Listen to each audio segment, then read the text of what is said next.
I'm Mike Sullivan. Today we'll be working on greenside bunker shots with wet or very firm sand.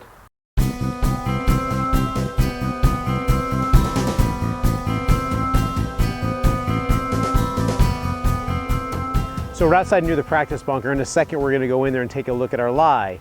And as we go into a bunker that is either wet, with wet packed down sand from rain, or maybe it's just, let's face it, the golf course hasn't gotten around to filling the bunkers up with sand lately, we've got to look at the actual situation we're in. And what we want to do is we want to get a feel for the surface we're going to be playing out of as we're walking into the bunker.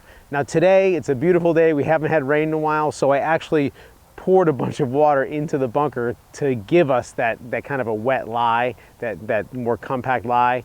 But normally when we walk in, we're going to get a feel for that. And believe it or not, just walking in, you should be able to gain a sense as to how much that sand is going to move as you hit your bunker shot, because you've got some experience. So let's go ahead and take a look at the lie we've got right now. Okay, so here's our lie, and I'm going to go ahead and touch the sand a little bit. You cannot do this on the golf course. I'm testing the surface. So you can see, and you'd be amazed how oftentimes after a rainstorm, if there's a good amount of sand in the bunker, you know, there's something that we can go ahead and splash out of here.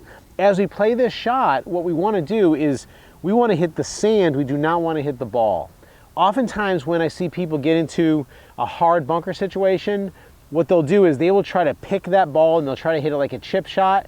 They catch it the teeniest bit heavy, and then what happens is they just kind of dig down into that sand and they get a bad result. Or they try to compress that ball by hitting the ball first, but the sand is still fairly soft and it kind of mushes in the sand. They don't get a good shot with that either. So what we're gonna do is we're gonna still hit behind the ball, but we're going to hit closer to the ball than we would with softer sand.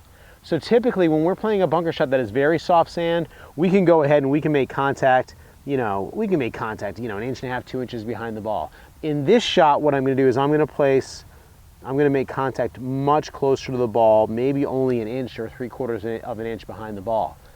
Now, since I'm going to be playing this closer to the ball, yes, this shot is more difficult. This shot does not give you as big of a window, a margin of error, as a perfectly dry bunker. But that's what we have to deal with. So let's give this a shot. Okay, so now on the equipment that I'm using, what I'm using here is I'm using a 60-degree wedge, but I'm not using it because it's got 60 degrees of loft.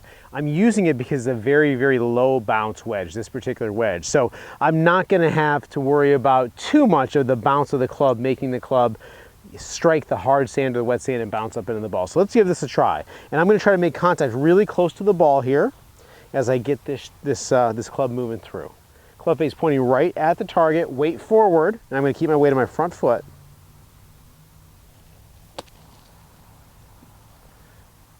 There we go, right out. So you can see that particular shot, there was some fluffy sand down through that that actually aided me, and my club dug a little bit, but I made pretty good contact, so the ball came out nicely.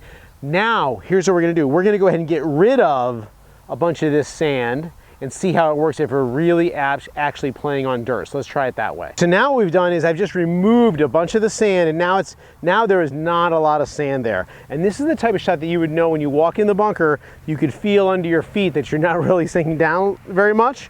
I do have to move a little bit of the sand to put my feet down properly, but again, I'm going to play it similar to the last one. I'm going to try to hit a little bit closer to the ball, and I'm using a club with very little bounce, and I'm going to still make, and the way I like to think about it when we're hitting a bunker shot, I like to think about the sand coming out of the bunker just like water, a wave coming out of a pool.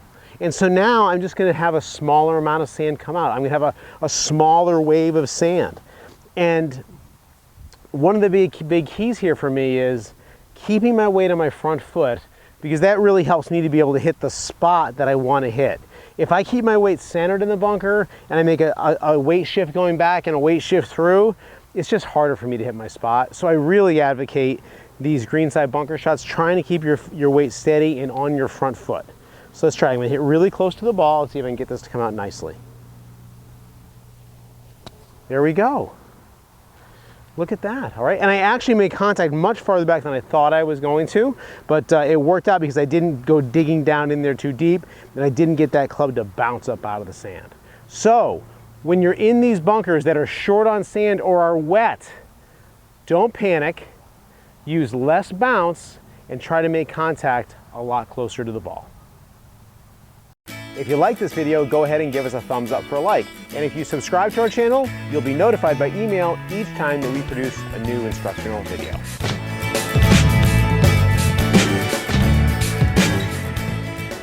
Okay, so here we are. It's a greenside bunker, but it's a